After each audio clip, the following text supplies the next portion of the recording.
So I'd now like to invite Dr. June Smith to speak on behalf of the graduates.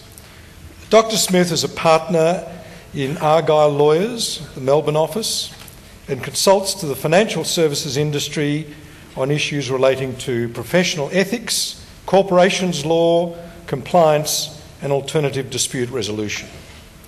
She's been nominated as today's valedictorian by her supervisor, who described her work as exemplary, a delight to supervise, and a role model to other students. Please welcome Dr. June Smith.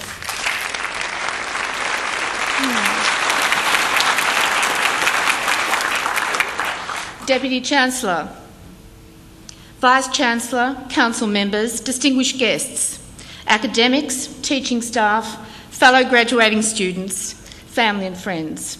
It is a great honour to be asked to deliver this address on behalf of all the graduating students today.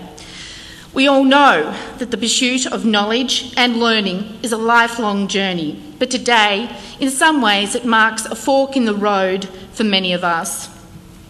My time at Victoria University has been a rich and rewarding one. When I started the PhD, I was soon to be reminded that the pursuit of knowledge and a degree are made up of many simultaneous journeys. It was an academic journey, an emotional journey, and a journey of self-discovery. And as with all journeys, none of us have taken it alone. I am confident that my experiences at Victoria University reflect those of many of the graduating class today. I really doubt it was expected that I, like many of you, would make it to this point, but here we are. And we are here because of the steadfast love, support and encouragement of our families and our friends. In so many ways, our achievements today belong to them as well. For my own family, my parents and I started this journey 48 years ago in a small Victorian country town of 1,300 people, 4,000 cows and a few hundred dogs.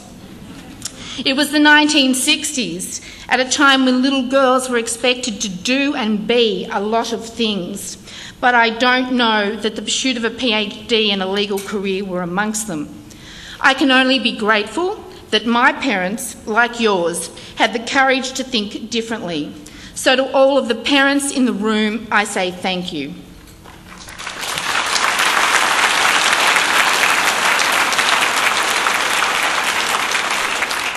Six years ago, when I started my PhD, I realised, as did my husband Andrew, that it would be a venture the whole family would go on, and how right that was. So to my husband and my children, Nicholas and Jessica, and to all the families and friends in the room today, I say thank you. Thank you for your tolerance and patience, for enduring the highs and the lows, the exhaustion and the tantrums, the missed outings and the family functions, and for the seemingly endless times you were asked to consider, read and edit pieces of academic work.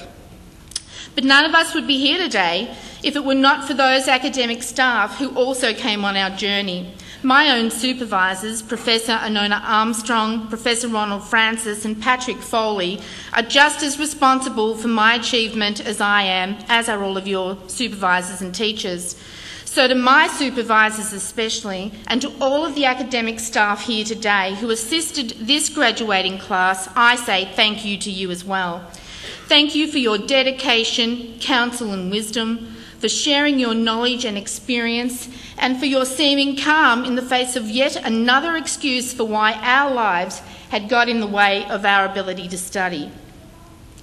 I also want to thank the many administrative staff and other students I have met along the way. The camaraderie and inclusive collegiate atmosphere at Victoria University, in my opinion, set it apart from other universities. The academic opportunities that we have had also come with responsibility.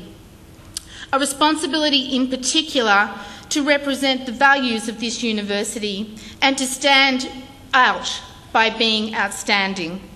As we now move forward on a new journey in the world in which we live, in the communities in which we reside, and in the professions that we enter or return to, let us try to emulate the role models and mentors we have encountered here at Victoria University. In doing so, let us seek to forge a new generation of leadership, a new vision, and become mentors to the next generation who are represented here today, in particular by many, but also by my children. My study demonstrated that ethical leadership within an organisation is a positive influence on the conduct and behaviour of others. I am sure that these results in fact transcend to many roles within the broader community as well.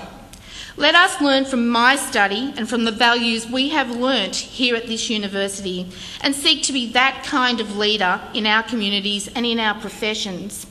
Ethical leaders who exercise judgment with wisdom and courage, who act with integrity and honesty, who are inclusive and embrace diversity of background, diversity of culture and diversity of opinion in our relationships with our peers and colleagues. Leaders who seek social as well as commercial objectives in the exercise of their skills and who are role models because of what they do, not because of what they say. If we achieve this, then we will have become true ambassadors of this university who has assisted us on our journey. To the members of this graduating class, I say, let us remember for the future endeavours that we take on where it is we have come from, the unique qualities that make us special and yet different, and the obligation we owe to our society and our families that join us today in celebrating our achievement. And I wish you all a very happy graduation day. Deputy Chancellor.